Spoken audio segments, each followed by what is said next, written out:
Alô galera do Torne-se Programador, bem-vindo a mais uma aula. Meu nome é Danilo e hoje a gente vai falar sobre a aula 39, continuando ali com o JavaScript, tá certo? Então a gente vai falar hoje sobre introdução à programação avançada. Nessa introdução à programação avançada, eu vou falar ali todos os conceitos que você, programador, precisa para fazer o seu site ter uma alta performance, tá legal? Então, o que são esses conceitos? Primeiro, um conceito de organização, tá? Então, um conceito chamado MVC, ok? Model View Controller. Então, esse conceito aqui, essa arquitetura, eu vou explicar para vocês, então, na próxima aula, ou seja, a aula de número 40, tá? Então, continuando com JavaScript. Então, a gente vai falar sobre a arquitetura MVC, tá? Logo depois, eu vou entrar com vocês, então, sobre uma aula falando sobre o protocolo HTTP, falando ali quais são os status do HTTP, quais são os verbos que vocês mais vão usar e qual que é o conceito do HTTP, para que serve o HTTP. Depois disso, a gente vai falar sobre cookies e sessions, tá? Então a gente vai mostrar ali como que funciona sessions e como que funciona cookies. E quando você usar sessions e quando que você vai usar cookies, tá? Para sessions e cookies, eu vou mostrar para vocês diferenças em duas linguagens diferentes. Ou seja, eu vou usar o PHP e o Node.js, né, o JavaScript, ou eu vou usar o ASP e o Node para mostrar a diferença para vocês de sessions e cookies. Então, a gente vai seguir com essa aula aqui. Depois disso, a gente vai criar ali um sistema de login, tá? Onde você vai ter ali um cadastro. Depois que você tiver um cadastro, a pessoa vai conseguir se logar colocando seu usuário e senha e você autentica o usuário à sua área restrita, ou seja, a área restrita do seu site. Então, essa é uma das aulas que eu pretendo dar para vocês sobre introdução ali, né, sobre a programação avançada. Depois disso, uma aula sobre construção de uma API REST, tá? Para que você vai precisar de uma API REST e qual a importância dela no desenvolvimento de aplicativos ou sites em grande escala, tá? Então a gente vai falar sobre isso também. Outra coisa que aí é para os front-ends, vão gostar muito disso, é utilização de SaaS, tá? Para front-ends. Então, utilização de SaaS, ou seja, como que você vai economizar o seu tempo para fazer um CSS mais robusto, para fazer um CSS mais compartilhado, diminuindo códigos repetitivos, ok? Então, introdução ali a SaaS e como funciona o SaaS. Outra coisa muito importante que a gente vai falar é sobre compactando arquivos client, tá? Então a gente vai aprender como que compacta o nosso CSS, como que compacta o nosso JS, por que isso é importante no desenvolvimento do seu sistema, tá? E como fazer isso. Então, é uma das outras aulas que você vai ter em programação avançada.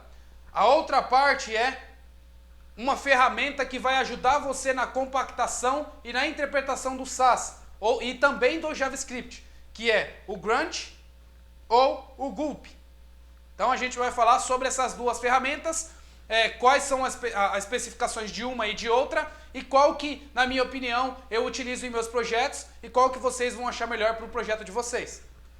Outra coisa que a gente vai falar, mudando aqui de lugar, né, é sobre validação de partner com JavaScript, ou seja, design partner do seu código. Todo mundo vai ter que trabalhar aí da sua equipe de uma forma uniforme, para que todo mundo tenha um código semelhante, evitando duplicidades. Então a gente vai falar sobre um validador chamado JS Hint, tá? A gente vai falar o porquê que ele é importante e como você vai instalar e automatizar ele em suas aplicações Node.js. Outra coisa muito importante e muito interessante que vocês vão aprender também é o conceito de testes. Como criar uma aplicação com teste, como iniciar um desenvolvimento com teste e o principal, como mudar a tua cabeça para você desenvolver algo pensando em teste.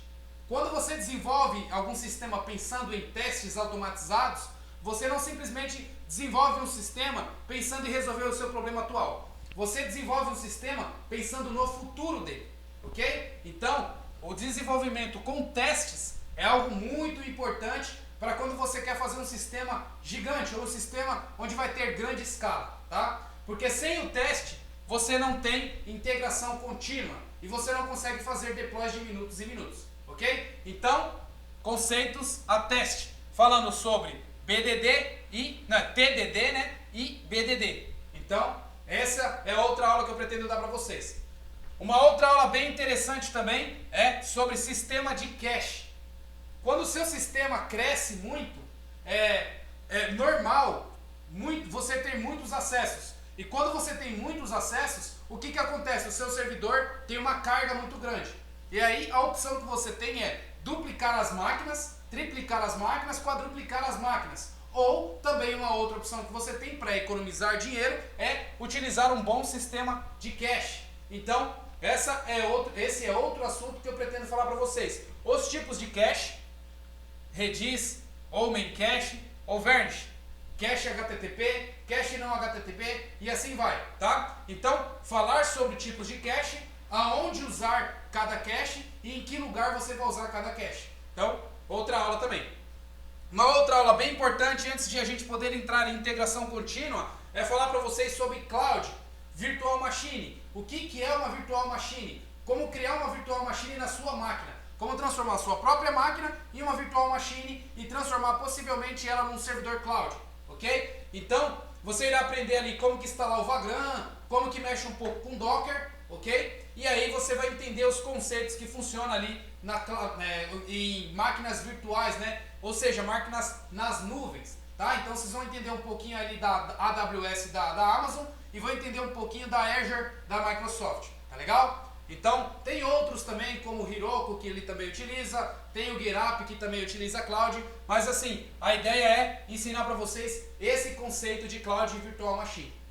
Legal, depois que a gente aprendeu todos esses conceitos de testes, de validação do código, validação de design partner, sistema de cache, esse tipo de coisa, a gente vai falar um pouco também sobre Jenkins. O que é Jenkins? Jenkins é uma ferramenta que serve para você automatizar os seus processos manuais. Acredita ou não, mas o próprio programador tem processos manuais. O processo de deploy, por exemplo, é um processo manual, porque ele precisa digitar ali git push origin Heroku para quem tem o servidor no Heroku. Então, a ideia é você aprender o que é o Jenkins, para que ele seja uma ferramenta para você e essa ferramenta faça deploy e não depende só de você para fazer esse deploy. Você consegue ali configurar ela para qualquer pessoa possa fazer o deploy para você, dar os acessos e assim vai. Então, ensinar um pouco de Jenkins e o conceito de DevOps, ou seja, desenvolvimento e operações. Então, esse conceito é bem utilizado em grandes empresas hoje. Então, conceito de DevOps e utilização de Jenkins. Ok, aprendendo Jenkins, aprendendo DevOps, aprendendo Cloud, Virtual Machine, Docker, Vagrant, a gente vai falar sobre integração contínua. Para que serve a integração contínua? O que é uma pipeline? Como construir uma pipeline e como fazer com que o seu site fique ali com um deploy automatizado, ok? Depois disso, também a gente vai falar em paralelo, não sei se depois ou antes, mas eu pretendo entrar com vocês, falar um pouco ali sobre Kanban e Scrum, ok? Que isso daqui é processo de desenvolvimento. Esses processos de desenvolvimento servem também até para a própria vida de vocês, ok? Então, é um processo que organiza as suas tarefas diárias e as suas tarefas mensais e te dá gráficos e você vai conseguir saber através dessas duas metodologias se você vai chegar lá no prazo ou não. Então, também falar um pouco de Scrum e Kanban, ou seja, processos ágeis, ok? Dar referências de pessoas que já atuam muito bem no mercado. Um exemplo é o meu amigo Rafael Buzon, mas a ideia aí é dar a introdução do que eu conheço sobre Scrum e Kanban, tá certo? Então, pessoal, esse é o plano para as aulas que virão, ok? Essa é a aula 39, eu só queria que vocês entendessem aí todos os conceitos que são envolvidos para fazer ali uma programação avançada, para que você entenda como é que um arquiteto pensa quando ele vai montar um sistema de pequeno, médio ou grande porte, ok? Então, programação avançada, aula de hoje, e é isso aí. Até mais, pessoal, e até a próxima aula.